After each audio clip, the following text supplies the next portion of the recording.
నిజంగానే ప్రొఫెసర్ జయశంకర్ గారు బతికున్నప్పుడు తెలంగాణ ఉద్యమం కోసం ఈ ప్రాంతంలో పర్యటన చేస్తున్నప్పుడు ఎదురైనటువంటి అనుభవాలు, ఆనాడు చూసిన బాధలు, ఎప్పుడు తెలంగాణ రావాలి, ఇవన్నీ ఎప్పుడు తీరాలి అని కళ్ళకు నీళ్లు పెట్టుకున్నాం చాలా సందర్భాలలో. ఒకరోజు ఏదో ఒక సమావేశం బచ్చన్నపేట మీదుగా పోతా ఉన్నాం. ఉన్నారా బచ్చన్నపేటోళ్ళు?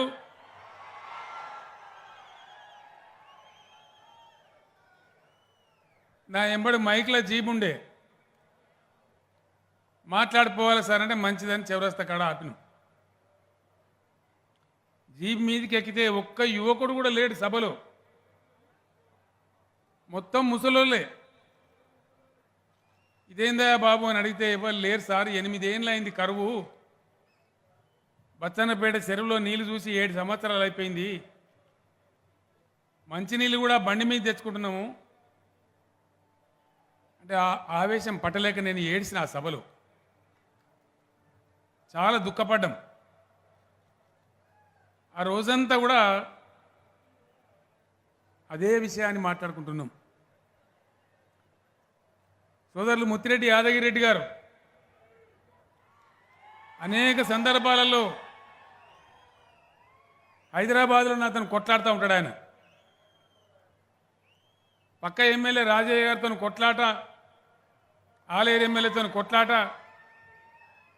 ఎందుకు యాదన్న వాళ్ళు మనోళ్ళే కదంటే నాకు రావాలి నీళ్ళు, ఆ నీళ్ళ బాధ.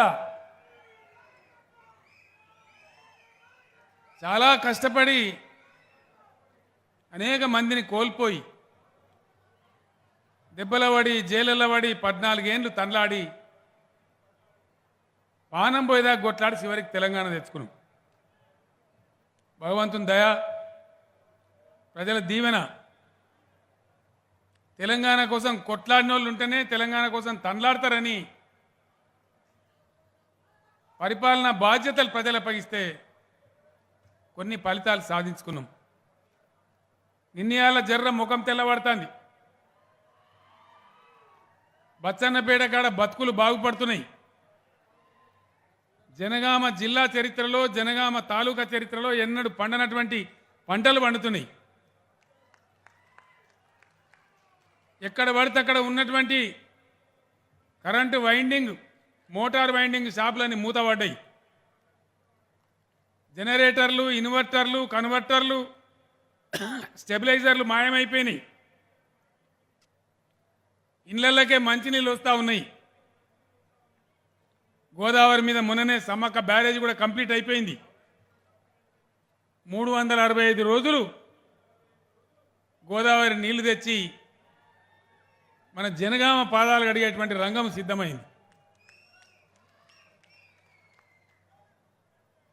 మంచినీళ్ళ బాధ పోయింది, కరెంటు బాధ పోయింది, సాగునీళ్ళల్లో కొద్దిగా అంత ఉన్నది తట్టుకొని. మంత్రులు దయాకర్ రావు గారికి, సత్యవతి రాథోడ్ గారికి, శాసనసభ్యులకు నాది ఒకటే మనవి.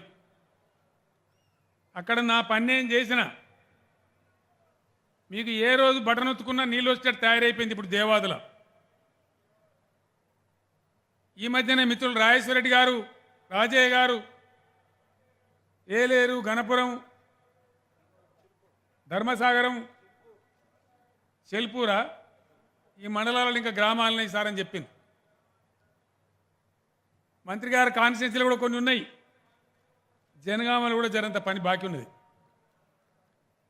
దేవాదుల ప్రాజెక్టు వరంగల్ జిల్లాకే అంకితం కావాలని కొంత ప్రాంతాన్ని తపాస్పల్లికి మొన్ననే మనం లింక్ చేసుకున్నాం. అక్కడ మల్లన్న సాగర్ నుంచి తపాస్పల్లి ఆ ప్రాంతం అంత వస్తాయి.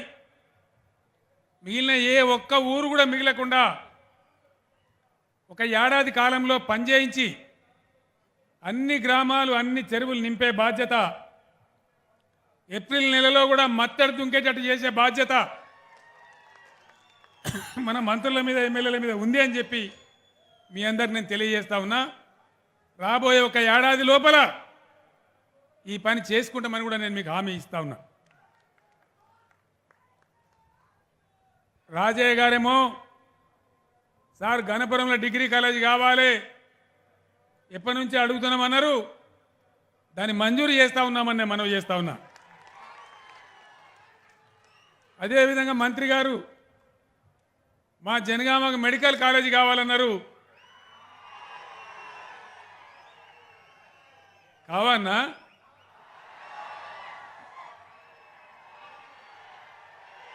జనగామల మెడికల్ కాలేజీ రావాలి. తప్పకుండా జనగామకు మెడికల్ కాలేజీ మంజూరు చేస్తాం. రాబోయే 2-3 రోజులనే జీవో కూడా ఇష్యూ చేస్తామని మనం చేస్తా ఉన్నాం.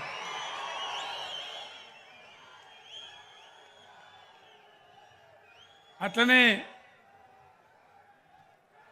ఇంకా కొన్ని చిన్న చిన్న కోరికలు దయాకర్ రావు గారు నాకు పెద్ద కట్ట ఇచ్చినారు, మర్చిపోతాను, మళ్ళీ కాగితం తెస్తాను.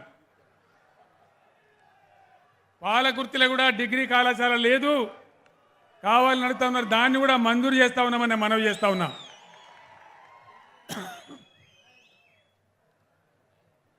ఉద్యమం జరిగేటప్పుడు నేను చెప్పిన తెలంగాణ అయితే బాగుపడతాం, ధనిక రాష్ట్రం అవుతాం, అందరం కూడా మంచిగుంటామని చెప్పిన. 100కు 100% నేను చెప్పింది చెప్పినట్టు జరుగుతాను. మన దళితులు బాగుపడాలి. దళితుల పేదరికం పోకపోతే మనకు ముఖం మంచిగా ఉండదు. శరీరంలో ఏ ఒక్క భాగం బాగలేకున్నా శరీరం బాగున్నట్టు కాదు. మీరందరూ చూస్తూ ఉన్నారు, బయట చాలామంది కళ్ళు మండుతూ ఉన్నాయి. నేను కొన్ని విషయాలు ముందరికి చెప్తాను. దళిత బంధు ఈ సంవత్సరం ఒక 40,000 కుటుంబాలకు ఇచ్చుకుంటా ఉన్నాం. మొత్తం 17 లక్షల కుటుంబాలున్నాయి. సంవత్సరానికి 2-3 లక్షల చొప్పున ప్రతి దళిత కుటుంబానికి వాళ్ళని ఆర్థికంగా పైకి తేవడానికి 10 లక్షల రూపాయలు మంజూరు చేసుకోబోతా ఉన్నాం. ఈ మార్చి తర్వాత ప్రతి నియోజకవర్గంలో 2,000 కుటుంబాలకు వస్తుందని నేను మనవి చేస్తా ఉన్నా. దళిత బంధులో ఉన్న తమాషా 10 లక్షల రూపాయలు ఇవ్వడమే కాదు, నా దళిత సోదరులు ఇలా మెడికల్ షాపుల ఓనర్లకు రిజర్వేషన్ పెట్టినాం, ఫర్టిలైజర్ షాపులలో రిజర్వేషన్ పెట్టినాం, హాస్పిటళ్లకు హాస్టళ్లకు సప్లై చేసే సామాన్లలో రిజర్వేషన్లు పెట్టినాం, ప్రభుత్వ కాంట్రాక్ట్లలో రిజర్వేషన్లు పెట్టినాం, బార్ షాపులో వైన్ షాపులో కూడా రిజర్వేషన్ పెట్టినాం. ఇంతకుముందు ఏ ఒక్క దళిత సోదరునికి ఒక వైన్ షాప్ లేకుండే, ఒక బార్ షాప్ లేకుండే. కానీ ఇలా దర్జాగా కాలు మీద కాలేసుకొని 260 మంది బార్ షాపులు కూడా వైన్ షాపులు కూడా నడుపుతా ఉన్నారు. ఈ రకమైన దళితులు భారతదేశంలో ఎక్కడ కూడా లేరు. ఈ అవకాశాలు భారతదేశంలో ఎక్కడ కూడా లేవు. ఇది వాస్తవం. ఇదంతా కూడా మీ కళ్ళ ముందర ఉంది. నేను అభివృద్ధి కార్యక్రమాల గురించి చెప్పను. పెన్షన్లు కానీ, మంచి కానీ, చెడ్డ కానీ, సంక్షేమం కానీ, కళ్యాణ లక్ష్మి కానీ, రెసిడెన్షియల్ పాఠశాలలు కానీ అన్నీ మీ కళ్ళ ముందర ఉన్నాయి. దాని మళ్ళీ నేను వల్లవేయదలుచుకోలేదు. కొన్ని సమస్యలు ఈ దేశాన్ని పరిపాలించే ప్రభుత్వం సృష్టించే ప్రయత్నం చేస్తూ ఉంది. నేను మిమ్మల్ని అందరినీ ఒకటే మాట అడుగుతా ఉన్నా. సమైక్య పాలకుల పరిపాలనలో నష్టపోయి కష్టపడి నాశనం అయిపోయిన తెలంగాణ, ఆత్మహత్యలు రైతులు చేసుకున్నటువంటి తెలంగాణ, వలసల పాలైన తెలంగాణ, మనం పెట్టుకున్న పాలసీల వల్ల కొన్నిటి వల్ల ఇప్పుడిప్పుడే కొద్దిగా దమ్ము తీసుకుంటా ఉన్నది. రైతు బంధు ఇస్తూ ఉన్నాం. ఏ విధంగా వస్తుంది రైతు బంధు? ఈ దేశంలో ఎక్కడ కూడా రాదు. దఫ్తర్ పోయే అవసరం లేదు, దరఖాస్తు పెట్టే అవసరం లేదు. హైదరాబాద్లో సర్కార్ రిలీజ్ చేస్తే బ్యాంకులో డబ్బులు జమ అయి టింగు టింగు టింగుమని మెసేజ్లు వస్తాయి. ఎవ్వరికి సులోడు కొట్టే అవసరం లేదు, ఏకైనా లంచం ఇచ్చే అవసరం లేదు. ఒక గుంట భూమిన రైతు చచ్చిపోతే కూడా గతంలో ఆపద్ బంధు అని 50,000 ఇచ్చేది. చెప్పులు అరిగేదాకా 6 నెలలు తిరిగితే సగం మేసి 20,000 30,000 చేతిలో పెడితే ఏడ్చుకుంటూ వచ్చేది. ఇవాళ 8 రోజుల లోపల రైతు ఏ కారణం చేత చనిపోయినా 5 లక్షల రూపాయలు వచ్చి బ్యాంకులో జమ అవుతా ఉన్నాయి, ఎక్కడ లేకుండా. నీకు ఎన్ని మోటార్లు ఉన్నాయి, ఇంత హెచ్పి ఉన్నది అని ఇలా నా తెలంగాణ రైతును కోనాయని అడిగేటువంటి కొడుకు లేడేవాడు.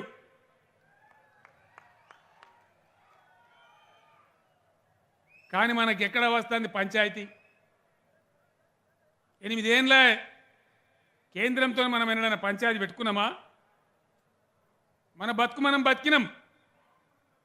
వాళ్ళు ఏం చేయకున్నా, పైసా ఇవ్వకున్నా ఉన్నంతలో మనమే పూర్తి అవినీతి రహితంగా కడుపు కట్టుకొని నోరు కట్టుకొని అందరం కష్టపడి పనిచేసి ఒక దరికి వచ్చినాం, ఒక పద్ధతిగా పోతున్నాం. జర్ర గ్రామాలు మంచిగా అయినాయి, భూముల ధరలు పెరిగినాయి.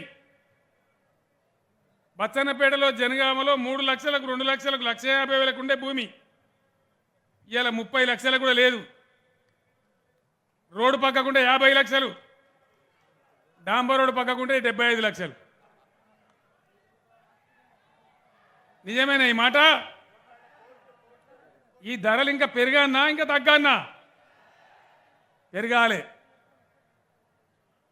మరి ఇలా దేశాన్ని పాలించే పార్టీ నేను ఒకటే మాట అన్నా, ఏ రాష్ట్రంలో ఎవరి పాలసీ, ఎందుకంటే పండేటోనికి ఎరక గూనివాటం అంటారు, ఎవరి సంసారం వానికి ఎరుకుంటుంది. హాయ్ ఫ్రెండ్స్, మా టుడే టుమారో యూట్యూబ్ ఛానల్ చూస్తున్నందుకు చాలా థ్యాంక్స్. మరిన్ని లేటెస్ట్ వీడియోస్ కోసం వెంటనే సబ్స్క్రైబ్ చేయండి. అలాగే ఈ బెల్ ని కూడా రింగ్ చేసేయండి. మా నోటిఫికేషన్స్ అన్ని మీ మొబైల్లో వస్తాయి.